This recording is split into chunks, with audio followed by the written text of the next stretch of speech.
న్యాయం న్యాయం no safety no safety no safety no safety no safety. ఇచ్చేశారు. మీరు చేస్తున్నటువంటి పోరాటం న్యాయమైనటువంటిది. అందుకనే అక్కడ ఉద్యోగులందరూ కూడా రుయాస్పత్రిలో పర్మనెంట్ ఉద్యోగులు, ఆప్కాస్లో పనిచేస్తున్నటువంటి ఉద్యోగులు వాళ్ళ సమస్యల మీద పోరాటం చేస్తున్నటువంటి నేపథ్యంలో ఇక్కడ మీ గ్యాదరింగ్ను చూసి ఇది దేశంలో అత్యంత అమానవీయమైనటువంటి ఘటన. ఈ ఘటనకు వ్యతిరేకంగా పోరాడుతున్నటువంటి వైద్యులకి మనం సంపూర్ణమైన మద్దతును తెలియజేస్తామని చెప్పి ఇక్కడికి రావడం జరిగింది.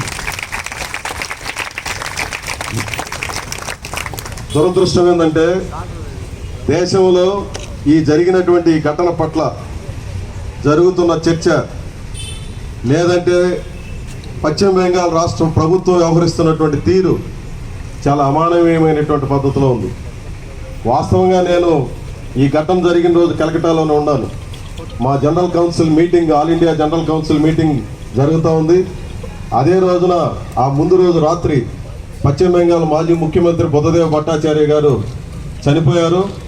ఆయన్ని సందర్శించడానికి ఆ సందర్భంలో ఆ కౌన్సిల్ మీటింగ్ కోసం అని చెప్పి మేము అటెండ్ అయ్యాం. మా మీటింగ్లోకి వచ్చి మధ్యలో ప్రకటన చేశారు. ఒక అమానవీయమైనటువంటి పద్ధతిలో ఇక్కడ వైద్య కళాశాలలో పనిచేస్తున్నటువంటి ఒక డాక్టర్ని రేప్ చేసి చంపేశారని చెప్పి. కానీ ఆ ముందు రోజు ఆ అమ్మాయి చనిపోయిన తర్వాత ఆ హెచ్ఓడి వాళ్ళ తల్లిదండ్రులకు చెప్పింది ఏమంటే మీ అమ్మాయి సూసైడ్ చేసుకొని చనిపోయింది అని చెప్పి కన్వే చేశారు. అంటే ఎవరిని రక్షించడం కోసం ఈ రకమైనటువంటి పద్ధతిలో వాళ్ళు వ్యవహరించారో అర్థం కాదు. ప్రిన్సిపల్ ఇమ్మీడియట్గా స్పందించి దాని మీద రియాక్ట్ అయ్యి విచారణ చేయాలా, లేదంటే ఏం జరుగుతుందో దాన్ని తీవ్రంగా పరిగణలోకి తీసుకొని చేయాలి. పరిగణలోకి తీసుకోకుండా ఆయన రిజైన్ చేసి ఆ నెక్స్ట్ డేనే రిజైన్ చేస్తే ఆ రోజు సాయంత్రానికే రాష్ట్ర ప్రభుత్వం ఇంకో చోట ఆయన్ని ప్రిన్సిపల్గా అపాయింట్ చేసింది.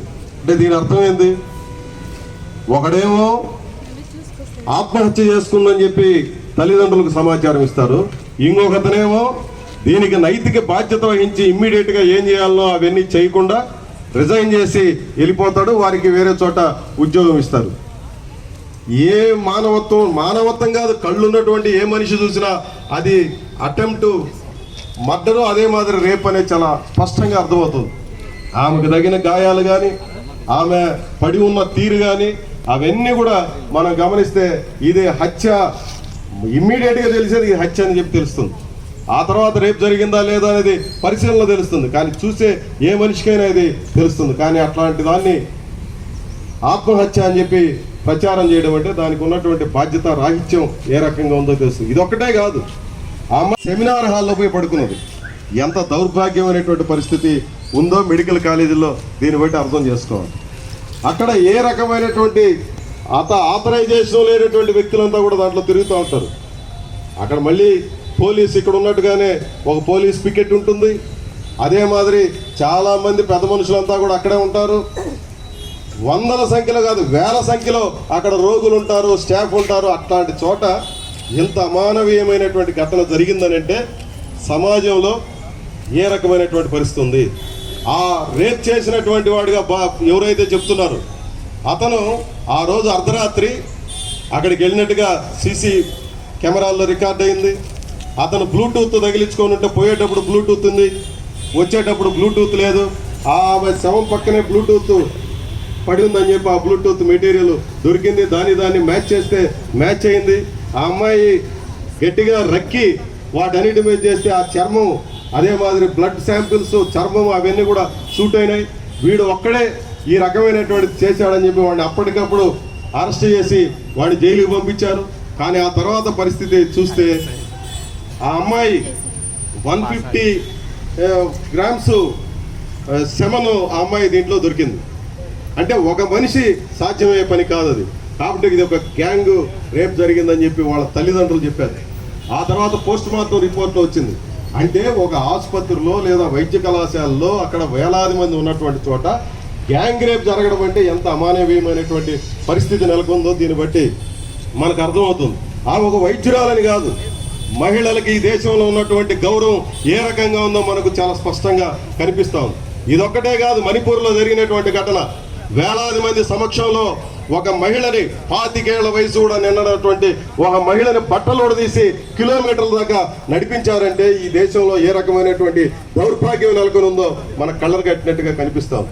ఇది ఏదో ఒక రకంగా ఆత్మహత్య అని చెప్పి ఏదో జరిగిపోయిందని చెప్పి దీనికి ఇంత పెద్ద గొడవ చేయాలా అని చెప్పి ఈరోజు మనల్ని పరిపాలన చేసే పెద్ద మనుషులు రాజ్యాంగం మీద ప్రమాణం చేసి ఈ ప్రజలందరినీ కాపాడుతాము, వీళ్ళ మానవ ప్రాణాలని వీళ్ళ ఆస్తుల్ని కాపాడుతామని చెప్పి రాజ్యాంగం మీద ప్రమాణం చేసి పార్లమెంటు సభ్యులుగా, ఎమ్మెల్యేలుగా, ముఖ్యమంత్రులుగా, గవర్నర్లుగా, ప్రధానమంత్రులుగా చేసినటువంటి పెద్ద మనుషులంతా కూడా ఈరోజు కళ్ళు మూసుకొని ప్రవర్తిస్తున్నారంటే ఈ పౌర సమాజం మేల్కొని ముఖ్యంగా వైద్యులు చాలా పెద్ద ఎత్తున పోరాటం చేస్తున్నారు. పౌర సంఘాలు చాలా పెద్ద ఎత్తున మద్దతు ప్రకటిస్తున్నాయి. దేశం యావత్తు మేల్కొనింది. భారతదేశంలో మహిళలకి రక్షణ ఉండాల్సిందే, అది వైద్యులైనా ఇంకొకరైనా చెప్పి జరుగుతున్నటువంటి పోరాటం మానవీయమైనటువంటి పోరాటం. ఈ పోరాటాన్ని అందుకనే సిఐటియు గట్టిగా బలపరుస్తుంది.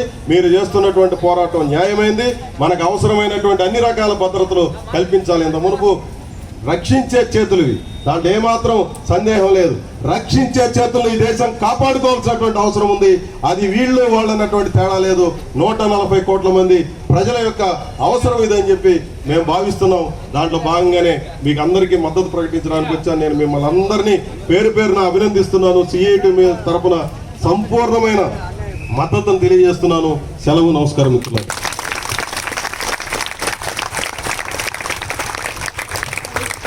థ్యాంక్ యూ అండి.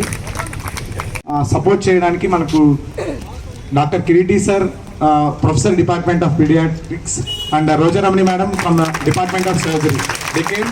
అండ్ జీడీఏ నుంచి ఒక కమిటీ వేసి ఆ కమిటీలో ఒక కొంత members Subbarao sir, Rojaramani madam and Kireeti sir, మనకేమన్నా ప్రాబ్లమ్స్ ఉంటే మనం సార్ వాళ్ళు కమ్యూనికేట్ చేస్తే వాళ్ళు జీడీఏకి చేసి వాళ్ళు మనకు సపోర్ట్ ఎక్స్టెండ్ చేసేలా వచ్చారు.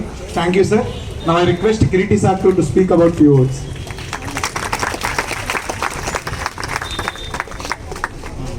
ప్రియమైన వైద్య విద్యార్థులకు, పీజీ వైద్య విద్యార్థులకు మరియు మిగతా డాక్టర్ సమూహానికి, మనము ఈరోజు మన ప్రొటెస్ట్ చేస్తున్నాము. దీనికి సంపూర్ణ సహకారం అందించడానికి మేము గవర్నమెంట్ డాక్టర్స్ అసోసియేషన్ తరఫున మేము సిద్ధంగా ఉన్నాము.